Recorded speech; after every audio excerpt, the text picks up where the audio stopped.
Hey guys, my name is Haley and today I'm going to be filming, or rather I'm going to be starting a series on my channel called Book Recommendations because I realized that I never do these. And that probably is part of the reason why nobody knows what my favorite books of all time are, or even my favorite genres. I figured I would just categorize these by different genres or ish after I did my horror one back in October because everybody apparently really seemed to like that one. I actually am glad that I made that because that is some of my favorite books of all time, which just so happened to fall into the horror thriller category. So technically that's part of the series, so I will link it down below if you want to see what some of my favorite horror recommendations are. But today I'm going to be doing basically what I've considered my favorite genre for the last 2 years since I knew that's what this genre was called. And that is speculative fiction, which is a very all-encompassing umbrella term for, I believe it's a subgenre of sci-fi for the most part is what it's considered. But my particular favorite version of speculative fiction is either current apocalypse with social commentary or impending apocalypse, I guess is the best way to explain it.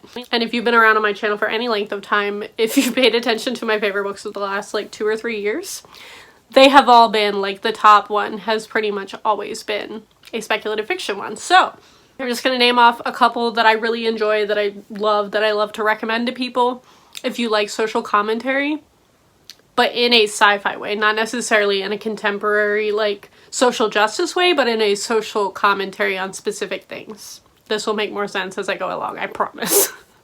So the first of those I actually don't own yet, but I think I'm actually going to end up buying because I did really enjoy it. Even though I didn't think I was going to, and I did not know anything about it, let alone know that it was speculative fiction going into it, and that is Leave the World Behind.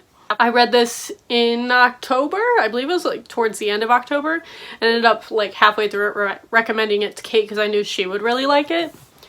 And this is basically, it starts off like a contemporary, kind of gets thriller vibes, and then goes into this genre. I don't want to spoil it because it is kind of a huge spoiler for the book to say what happens. And this could technically fall under the thriller category, but because of the things that it ends up touching on, I would put it in the speculative fiction category that makes a lot of social commentary. Because it does deal a lot with race. The two families that are interacting in this, one is a white couple and one is a black couple. And there's a lot of stigma surrounding that at the beginning that adds to the thriller element. And then it takes a turn for the more sci-fi realm of things, and I'm not going to spoil what it is, even though it kind of goes along with my theme here. I really don't want to spoil this book because it's so short, and I was so taken aback by the things when they happen that I don't want to spoil it for anyone else. This has become I keep saying, the Daughter of Smoke and Bone back when it was a big thing on BookTube. People refused to say what the synopsis or concept of the book was, and this is one of those. I don't want to give you any sort of detailed synopsis because it kind of ruins the story. But I definitely say this would fall under the category of speculative fiction, and I highly recommend it. Even though I think I gave it 4.5 stars because the beginning wasn't my favorite, but the ending and the last 30% of this book is fantastic. Next up, we have The Warehouse by Rob Hart. This was one of my favorite books of this past year. Probably would have been my favorite book had I not reread a lot of books towards the end of the year to categorize them in my brain for my top 5. And this takes place in a factory known as The Warehouse, where people are offered jobs, they come to live there, and it's in this giant compound. And you don't get to see really any of the outside world except just vaguely knowing that it's really bad out there outside of this warehouse. It's sort of a lawless wasteland type of deal. And so everybody really wants to go work at this warehouse. And that's how we follow our main character and then our second main character as we get into the story. One of them is going undercover at the warehouse to be able to find out secrets that they think are going on. And then the other one just really needs a job because this monopoly of a company called Cloud is basically ruining all small businesses or anybody who is not a huge corporation. And that's how the world ended up where we are. And we also get a perspective of the founder of Cloud. And it's very obvious, at least to me, that this compound is supposed to reflect Amazon. There's a whole section of it that's just literally one of our main characters going through and logging things and items that people would order online, and then they would get sent out through the factory. So this felt very much like a commentary on Amazon as a company, which I found fascinating. And also just the idea of monopolies in general and how scary they could become in like the very near future. That's definitely one of these things that I agree with and like love reading about with all of these, is that these feel like almost like they could be very realistic near futures, not necessarily like dystopian as in apocalyptic in that way, but in a very near future as, oh, this could probably happen if we don't fix things. That seems to be the theme that I really enjoy in all of these books. But yes, I highly recommend this. I also highly recommend the audiobook. I love the female narrator, is one of my favorite audiobook narrators of all time, which is how I found this book. Like, I had never heard anyone speak about this, and to this day I think I've only ever heard one person mention it, and I don't think they read it, I just think they wanted to read it. And I feel like this doesn't get talked about enough, so this is on my recommendations list. Next up is my favorite book of, I believe, last year, and that is The Circle by Dave Eggers. This is a book that I had been put off on BookTube because a booktuber that I followed said the audiobook was awful, and I was very much in an audiobook mood last year and the year before, so I was like, ugh, I want to read that book, but I'm not buying things that I haven't read before, and I heard the audiobook is terrible, so I don't know if I'm going to read it. And then I ended up getting the audiobook and actually really liked the narrator. I have no idea what that person was talking about. I think it's a very, very good audiobook narration. And this one in particular, I feel like deals a lot with the social media aspect of like a very near possible future. And this definitely talks a lot about transparency on the internet and in social media and how dangerous that can become, to where people are like giving their entire lives to where they will have a camera following them at all times. Like, it's like an extreme form of vlogging. Like, there is no privacy. There's no like mental health space where you can like turn the internet off and like be able to recoup within yourself or like just be around real people for a while. None of that. Like, it's as if social media breaks did not exist, do not exist. It's not accepted in society to do that, and people are putting their entire lives online, and how dangerous and like scary that becomes with like cancel culture.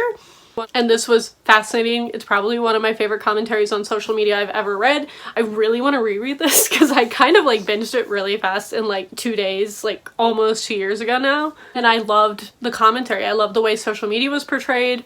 I didn't necessarily love our main character, and like there's like a small romance subplot that's going on that I really didn't like, which I think is why I originally gave this like 4.75 stars. But the commentary on social media and the idea of transparency online is really what sold me on this, and it has stuck in my brain since then very vividly.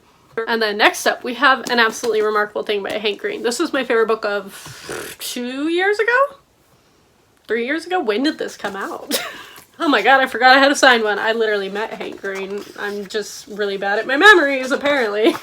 Yeah, no, 2018. When was 2018? 3 years ago. My brain is still stuck in like the fact that it's 2020. It's not. It's 2021. That was 3 years ago. Anyways, this was, I remember Hank talking about this book long before it came out. He had been saying he was writing a book. He didn't want his book to be compared to his brother's. Like, it was a whole ordeal, and I was like, okay, I really like Hank. I'll read his book. I hear it's sci-fi. I'm gonna enjoy that more than contemporary, like a lot of John Green's books. So I should enjoy Hank's book more. And I was not prepared for how much I would love this. Like, I wasn't even gonna read it before I went to the book signing. Like, it came out 3 days before I was supposed to meet Hank Green. And I just casually downloaded the audiobook because I didn't have the physical one because I got it at the book signing. And they like handed this to us when we walked in. And I started the audiobook on like, I think the thing was on a Thursday, so I started the audiobook on like a Tuesday night thinking, oh, like I'll get like a little ways into it so I kind of know what Hank's talking about when he talks about it at the book signing. And boy was I wrong, because I literally did nothing. That I even had to work, and I was like playing the audiobook at any given moment that I had for the next like 24 hours because I was absolutely obsessed with April May. I was obsessed with this world. If you don't know what this book is about, it's basically a first contact story where these statues spring up all over the world overnight, and this girl living in New York City is walking the streets in like the middle of the night, and she like jokingly goes, oh, what is this art piece? Because that's normal in New York City. And like calls her friend and is like, hey, I want you to come take a quick little YouTube video with me so we can like make fun of this thing because it's kind of weird. So her friend comes down, they film a very quick YouTube clip, and she puts it up and then like goes to bed and doesn't think about it for like the rest of the night. And she wakes up to find out that her video has gone viral because she was the first person to ever post content with these things that they deem the Carls, and that these things sprung up at the exact same moment overnight all over the world, and nobody knows what they are. So April gets sprung into like the limelight very, very suddenly and very aggressively. She's got like newscasters like asking her to be on their show. She's like, her friends are getting contacted because she was asleep, so she didn't get back to anyone in time for all the newscasters and people and famous people that wanted to talk to her. And so it's basically how April deals with social media and the news world and just going viral on the internet, basically, with sci-fi elements, which I've honestly never read a book about anything about going viral on the internet, but I find it fascinating because it's such a weird current day topic, because it happens a lot in today's culture with the internet and social media. And it was really interesting to see a human being deal with that while also getting a first contact story with aliens.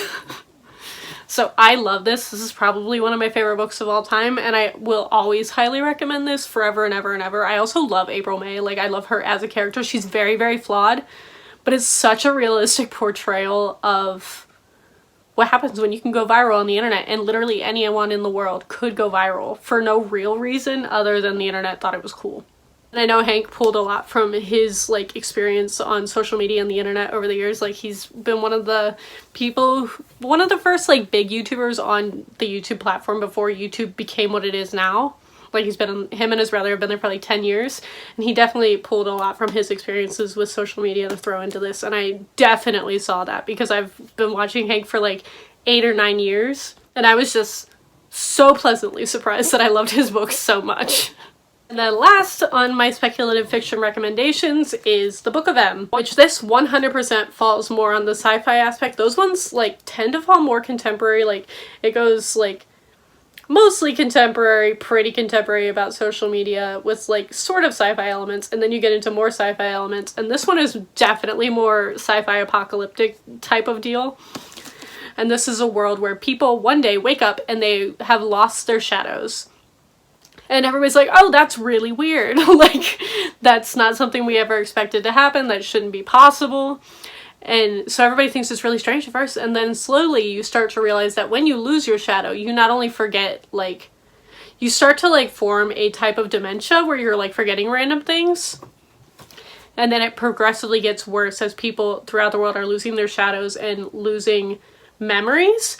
But the really, really big kicker with this one is that you literally can forget basic human functions that you need to survive. So like, people forget that you have to eat to survive, and they die because they forget that you have to eat. Forget that you have to sleep. Like, you forget very, very important things, and it's turning into like a pandemic or an epidemic in this world.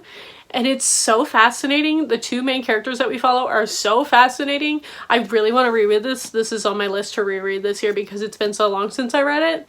And I think this was my favorite. I think these are my favorites of like the last 4 years. Because this is one of my favorites from a while ago. I believe 2017. I could be wrong. Don't quote me on that. I don't know what year it is. I barely remember that it's 2021. Because it starts with a couple, and Ori is off one day and Max loses her shadow, and he's like, he knows what this means. He started to realize like the implications of that, and he's determined to make sure that Max doesn't forget who she is, and they go on this great big journey. And I love it so much. They're kind of basically looking for a cure for it throughout this book, and they like meet the man who was the first man to lose his shadow and everything. And this was just such a fascinating ride. When people ask me, this is like a spoiler for like my favorite books of all time. When people ask me what my favorite book of all time is, this one always comes to mind. This and a couple others. So I am very excited to reread this and figure out if it does still hold up as like my favorite book of all time, because it was by far my favorite book of that year that I read it. And yeah, those are some speculative fiction recommendations. If you have any other speculative fiction books that I did not mention, which I only mentioned 5, please let me know. I especially love ones with social commentary, as you can see by these. So if you know anything that is even remotely like these, please recommend it to me. I want to read more of this genre so badly. I have a hard time finding this specific recommendations because it's so specific. So yeah, these are actually just some of my favorite books of all time, but also these are my recommendations if you want to jump into the speculative fiction, like early apocalypse social media commentary saga. But thank you all for watching. Let me know what you thought of any of these down below if you have read them, and I will see all of you guys next time.